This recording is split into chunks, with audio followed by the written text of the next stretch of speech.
Certaines personnes m'ont posé la question pour savoir pourquoi est-ce qu'il semble parfois difficile de se connecter avec Dieu. Pourquoi est-ce que ils ont l'impression que c'est comme s'il y a une résistance, c'est comme si Dieu ne veut pas se montrer à elle, c'est comme si il y a une sorte de barrière qui les empêche d'atteindre Dieu au fait. Et voilà, donc aujourd'hui nous allons parler de ce sujet en particulier et j'espère que je pourrai apporter quelques éléments d'éclaircissement à toutes les personnes qui se posent ce genre de questions. Donc je vous donne rendez-vous tout à l'heure et restez connectés.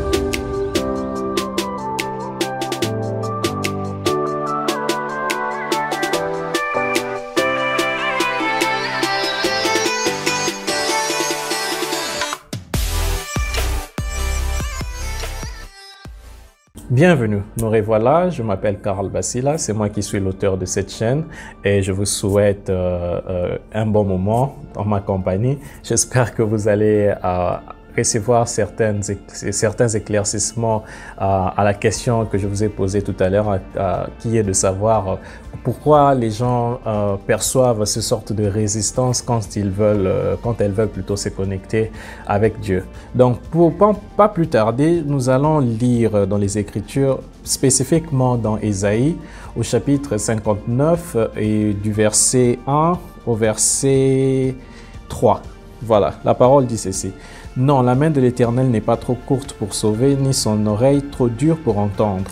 Mais ce sont vos crimes qui mettent une séparation entre vous et votre Dieu.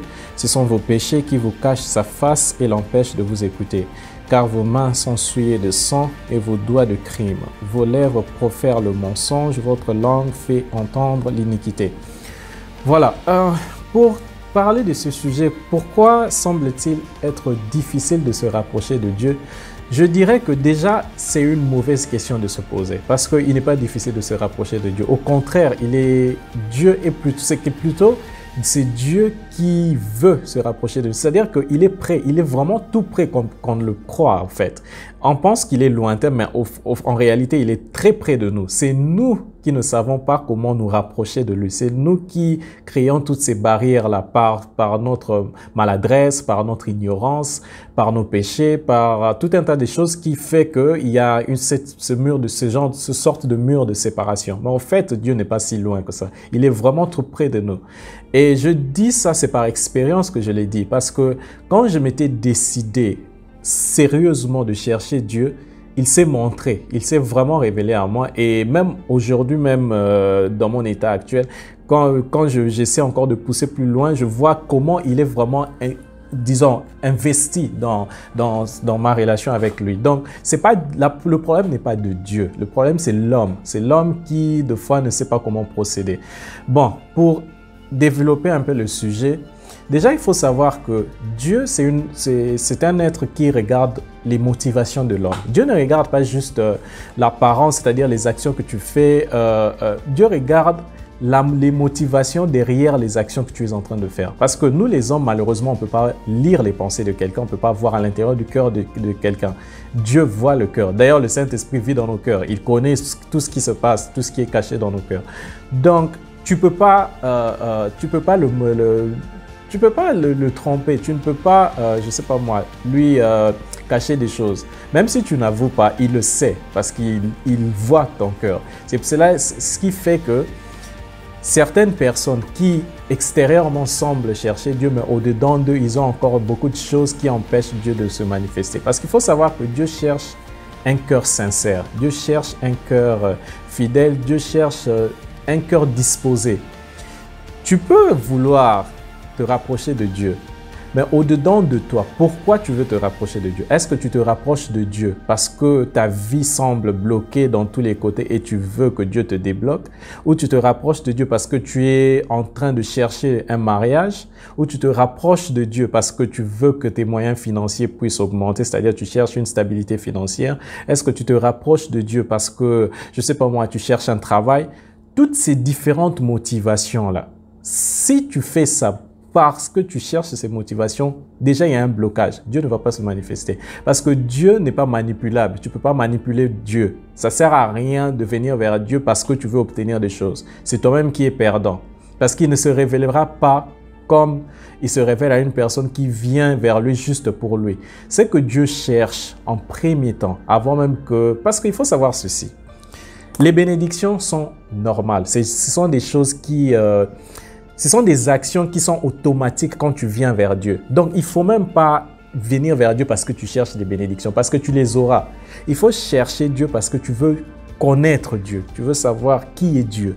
Tu veux savoir pourquoi il t'a choisi. Tu veux savoir pourquoi il t'aime. Ce genre de questions. Parce que Dieu cherche ça. Il cherche une relation. C'est-à-dire qu'il veut qu'il y ait une relation de va-et-vient, quoi. Comme on entretient des relations avec nos parents, avec nos amis, il veut vraiment ça, ce genre de relation d'intimité-là, où tu viens lui parler, tu lui confies des choses et lui aussi va commencer à te confier des secrets.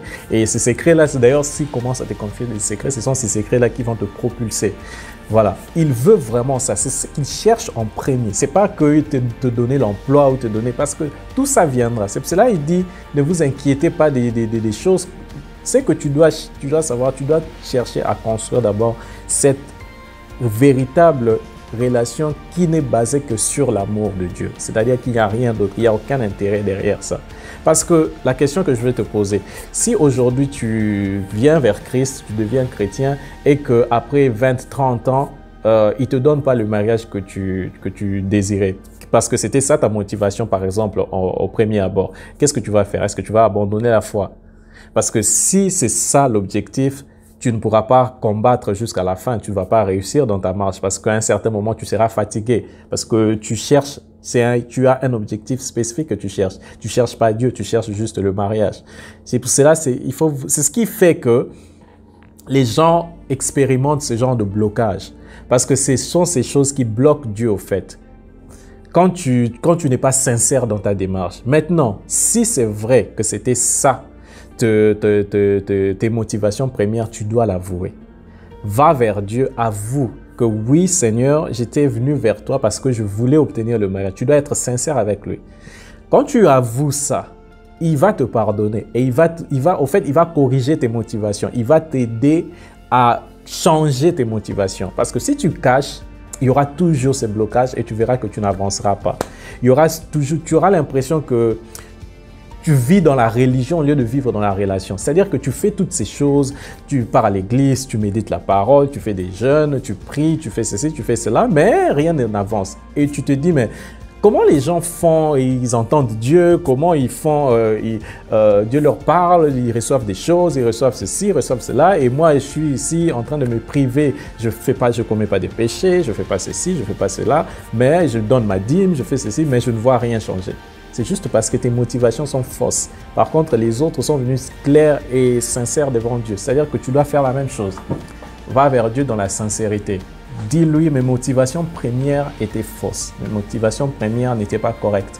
Et je veux que tu me pardonnes et je veux changer les motivations. Je veux venir vers toi juste pour te connaître, pour savoir qui tu es, pour tisser une relation d'intimité avec toi et toi seul. Après ça, tu commences maintenant à étudier la parole et tu dois faire rase de tout ce que tu cherchais avant, c'est-à-dire ce mariage, même si ça vient ou ça ne vient pas, oublie tout ça un peu. Cherche d'abord Dieu pour lui. Et quand tu fais ça, je t'assure, tu sentiras la différence. Dieu se fera connaître beaucoup plus facilement à toi parce que là, maintenant, il va commencer à t'orienter vers les versets que tu dois lire, vers les enseignements que tu dois suivre, vers l'église que tu dois y aller. Et il va commencer, et petit à petit que tu le fais, petit à petit que tu gardes tes yeux fixés sur lui seul, pas sur tes circonstances ou tes envies ou tes désirs personnels, mais sur lui, c'est ça qui va débloquer ta situation. Tant que tu ne fais pas ça, que tu ne reconnais pas que tes motivations premières n'était pas correcte, tu ne pourras pas avancer parce que Dieu n'est pas manipulable. Tu ne peux pas manipuler Dieu, c'est juste impossible. Quand tu reconnais, il faut reconnaître que tes motivations premières étaient fausses et tu demandes pardon, tu te réponds de cela et là après il faut aussi changer. Il faut maintenant, disons, c'est retirer de toutes ces choses-là que tu désirais avant et puis maintenant te focaliser sur lui et petit à petit, il va commencer à se révéler avec toi et petit à petit, tu verras qu'il va commencer à se manifester quand tu vas entamer maintenant cette démarche-là. Voilà, c'est juste un sujet qui est assez court que j'ai voulu, mais pourtant qui est super important. Et j'ai voulu vous en parler parce que je sais qu'il y a beaucoup de personnes qui sont dans ces cas de figure et il y a certaines qui m'ont posé ces questions-là pour savoir pourquoi, qu'est-ce qui ne marchait pas, qu'est-ce qui cloche.